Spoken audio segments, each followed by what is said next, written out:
চলে দেৱী গজেন্দ্ৰ গামী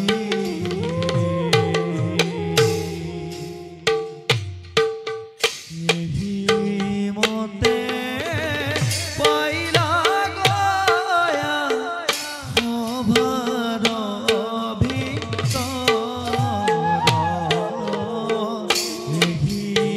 মতে পাইলা গয়া সভাৰ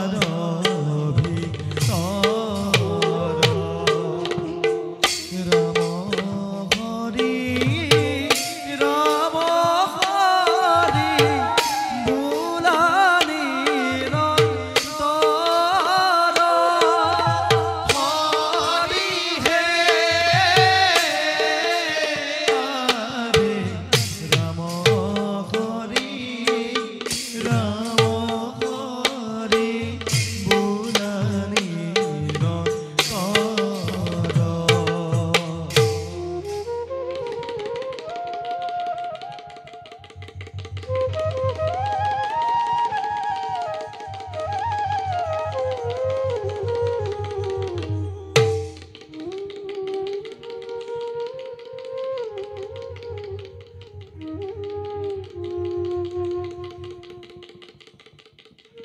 মহামণি ফিগুৰ ভাজ্যাময় নামৰ কাব্য স্বামী সেৱাই মোৰ একমাত্ৰ ব্ৰত জীৱনৰ ভূমিষ্ঠ হৈ হেৰুৱালো মাতৃক পিতৃ হৈ গ'ল মোক মাতৃৰ গৰ্ভত থাকোঁতে অকালতে বঞ্চিত এই অভাগিনী পিতৃ মাতৃৰ স্নেহৰ পৰা এক ব্ৰাহ্মণৰ গৃহে দাসী হৈ লাঞ্ছিত হোৱা এই অভাগী কাব্যক মহামুনি ভৃগুৱে কৰিলে উদ্ধাৰ প্ৰিয়ে কাব্য নাথ প্ৰিয়ে আহক নাথ আশ্ৰমলৈ উলটি আহোঁতে ইমান পলম হ'ল কিয় অৰণ্যৰ মাজে পূজাৰ সম্ভাৰ বিচাৰোঁতেই পলম হ'ল প্ৰিয়ে নাথ প্ৰিয়ে আপোনাৰ বাৰু মনত আছেনে আজিৰ দিনটোতে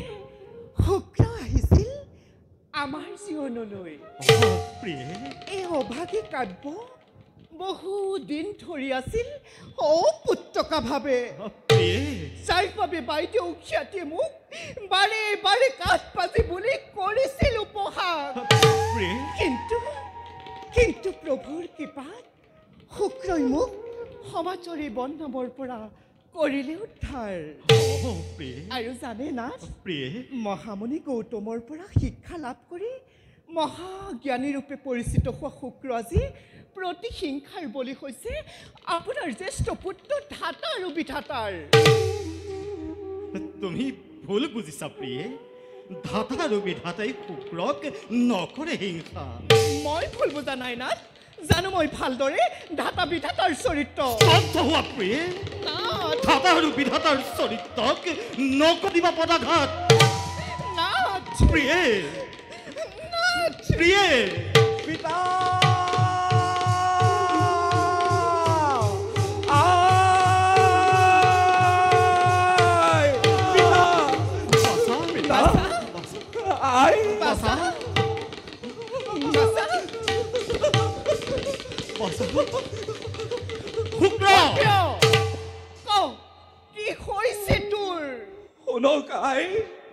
শুনক পিতা আজি কিছুদিনৰ পৰা একান্ত মনে কৰিব পৰা নাই প্ৰভুৰ আৰাধনাত চঞ্চল মনে মোৰ প্ৰভুৰ আৰাধনাত জন্মাই ব্যাঘাত বাৰে বাৰে কৰ্ণৰ কাষত ভাহি আহে এটি কথা মোৰ শুক্ৰ তই শ্ৰীহৰিক বৈৰী ভাৱে চিন্তা কৰিব লাগিব আৰু যিয়ে পিতা মোক কৰিছে চঞ্চল অ পিতা চোৱা দেখা দিয়ে দক্ষিণে কেৱল অমংগলৰ অংকে পিতা বাছা মহাজ্ঞানী তুমি দিয়া দিয়া মোক ইয়াৰ সমিধান পিতা দিয়া দিয়া মোক ইয়াৰ সমিধান ধৈৰ্য ধৰ বাছা ধৈৰ্যৰ বান মোৰ ছিঙি গৈছে পিতা ধৈৰ্য ধৰ বাছা ধৈৰ্য ধৰ বিপদত ধৈৰ্য ধৰাই জ্ঞানীজনৰ কৰ্তব্য ধৈৰ্য ধৰ খন্তেক ধৈৰ্য ধৰ বাছা ধ্যান কৰি জ্ঞাত কৰোঁ মই ইয়াৰ কাৰণ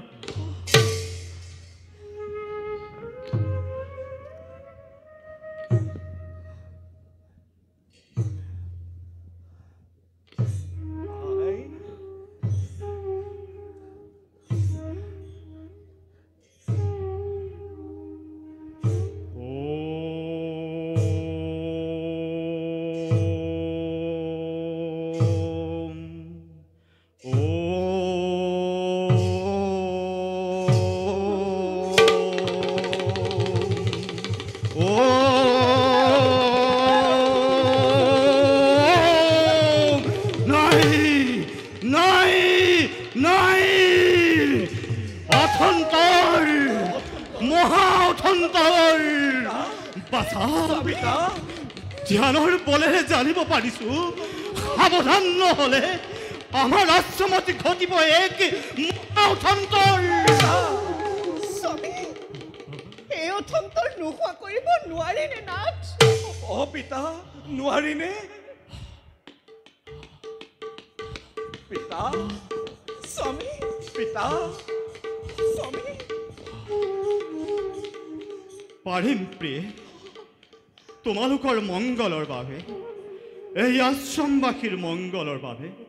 এতিয়াই যাম মই এক নিৰ্জন স্থানে প্ৰভু বিষ্ণুক কৰিমগৈ তপস্যা কিন্তু মনত ৰাখিবা পিতা কলহতে হোৱা যদি মগ্ন আৰু কোনো অজ্ঞাত লোকক বিনা বিচাৰে দিয়া যদি কোনো প্ৰতিশ্ৰুতি তেন্তে কদাপিতো ৰক্ষা নাপাবা এই মহাঅথন্তৰৰ পৰা বাছা কদাপিতো ৰক্ষা নাপাবা এই মহাঅথন্তৰৰ পৰা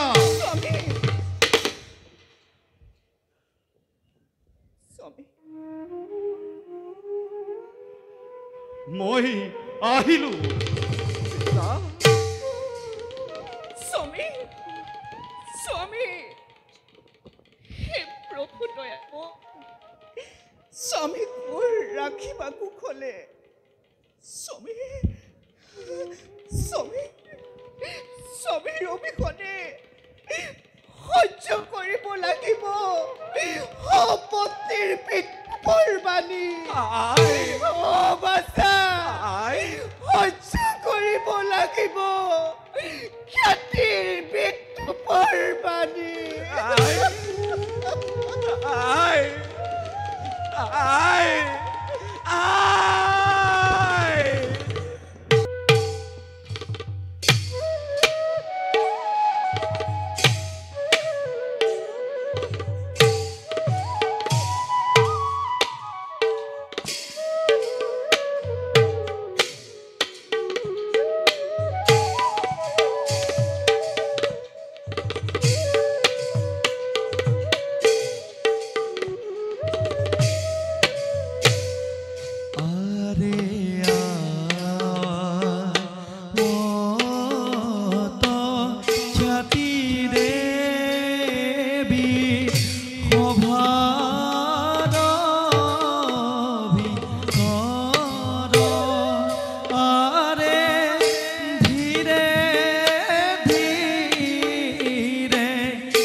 মিছা মিছা মিছা মিছা স্বামীৰ এই মৰম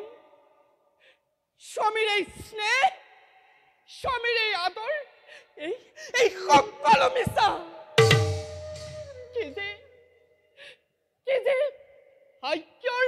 পৰিহাস যাৰ বাবে আজি মই স্বামীৰ স্নেহৰ পৰা বঞ্চিত পত্নী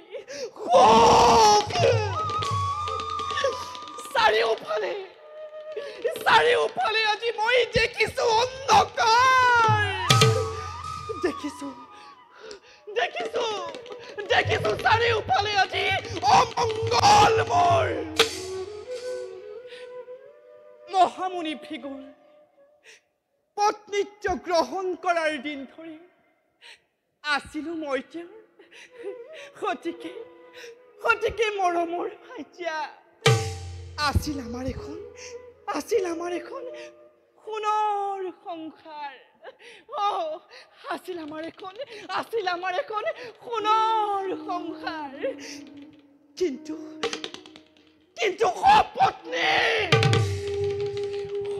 পত্নীৰ আগমনৰ দিন ধৰি চাৰখাৰ হৈ গ'ল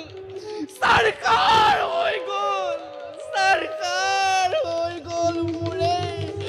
মধুময় সংসাৰ কাব্য তই ভুল কৰিলি মোৰ এই সংসাৰত প্ৰৱেশ কৰি তই মহা ভুল কৰিলি চক্ৰান্তৰে তই মোৰ স্বামীক মোৰ কাষৰ পৰা কাঢ়ি নিলি বঞ্চিত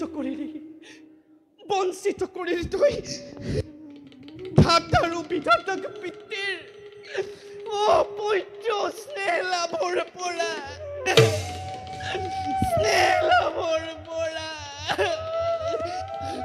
নাই সেই ব্ৰাহ্মণ ধৰ্ম পালন কৰি মই বহুদিন থাকিলো ধৈৰ্য ধৰি কিন্তু এতিয়া আৰু মই নাথাকো ক্ষান্ত দেখিবি এতিয়াৰ পৰা তই মোৰ ৰাক্ষসী ৰূপ তোৰ পৰাই এই সমগ্ৰ নাৰী জাতিয়ে বুজিব লাগিব পত্নীৰ সুখ কিমান মধুৰ তোৰ পৰাই এই সমগ্ৰ নাৰী জাতিয়ে বুজিব লাগিব পত্নীৰ সুখ কিমান মধুৰ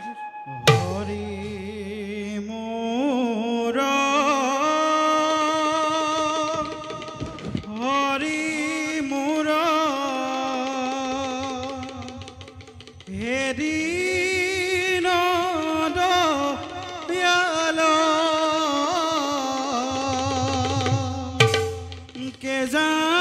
জানিতে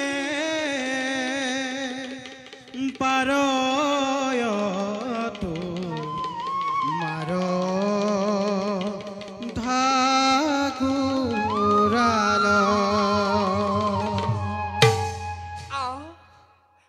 সুদূৰত শুনিছো মই দেউৰী নাৰদৰ কণ্ঠস্বৰ কিয় আজি অকস্মাতে আমাৰ এই আশ্ৰমিক কৰি আগমন কিবা কাৰণ হৰি মোৰ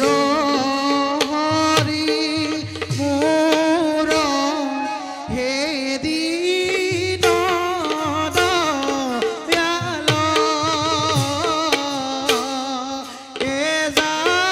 জানিতে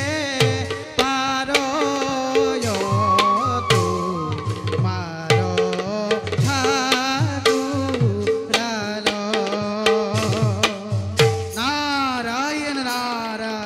নাৰায়ণ দেৱী প্ৰণাম কৰিব গ্ৰহণ কৈলা নমস্তে দেৱী আপোনাৰ আগমনে পবিত্ৰ কৰিলে আমাৰ আশ্ৰম নাৰায়ণ কিন্তু দেৱী জানো মই ভালদৰে আপোনাৰ কথা নাৰায়ণ বিনা কোনো উদ্দেশ্যৰে কদাপি নাহে আপুনি এই নিকৃণ ব্ৰাহ্মণৰ গৃহে সেইবাবে দেৱী জানিব পাৰোঁনে আপোনাৰ আশ্ৰমে অহাৰ উদ্দেশ্য উদ্দেশ্য দেৱৰ্ষি দেৱৰ্ষি দেৱী দেৱৰ্ষি উদ্দেশ্য অতিকে মহৎ আহিছিলো মই তোমাৰ স্বামীক দৰ্শন কৰিবৰ বাবে কিন্তু দেৱী আশ্ৰমে আহি নাৰদে দেখা পালো এক অদ্ভুত ঘটনা কিদৰে আশ্ৰমৰ গোপন কক্ষত মহামণি ভিগুৱে তোমাৰ সপত্নী কাব্য কৰিছে স্নেহালিংগ আৰু কি জানা দেৱী এই কাব্য আৰু শুক্ৰৰ মংগলৰ বাবে মহামণি তোমাক নজনোৱাকৈ যাত্ৰা কৰিছে এক নিৰ্জন বনে আৰু এই তপস্যালৈ যোৱাৰ আগমুহূৰ্তত কাব্য পুত্ৰ শুক্ৰক এই আশ্ৰমৰ উত্তৰাধিকাৰী কৰিলে স্বয়ং নাৰায়ণ নাৰায়ণ থাকোতে মোৰ জ্যেষ্ঠ পুত্ৰ ধাতা তেনেস্থলত শুক্ৰ কেনেদৰে এই আশ্ৰমৰ উত্তৰাধিকাৰী হ'ব দেৱী এয়া মিছা মিছা মিছা মিছা সঁচা সঁচা সঁচা দেৱী তুমিচোন অতিকে আজলি সমলি নাজানা তুমি কাব্যৰ চক্ৰান্ত কাব্যই চক্ৰান্তৰ বলেৰে অসম্ভৱকো কৰিব পাৰে সম্ভৱ দেৱী এই মহামণিৰ হৃদয়ত তোমাৰ স্থান পূৰ্বৰ দৰে নাই সেই স্থান আজি কাব্যই কৰিলে আৰু এই মহামণি ভিকৰ হৃদয় ৰতন নোহে বৰ্তমান তপ পুত্ৰ ধাতাৰো বিধাতা নহলেনো তোমাৰ জ্যেষ্ঠ পুত্ৰ ধাতা থকাৰ পাছতো কাব্য পুত্ৰ শুক্ৰক এই আশ্ৰমৰ উত্তৰাধিকাৰী সেয়ে দেৱী তুমি হোৱা সাৱধান দেৱী তুমি হোৱা সাৱধান অন্যথা এনেদিন আহিব যিদিনা তুমি আৰু তোমাৰ পুত্ৰ মিলি কাব্য আৰু শুক্ৰৰ আজীৱন দাস হৈ শুশ্ৰূষা দেৱী কাব্যৰ দাসী কাব্যৰ দাসী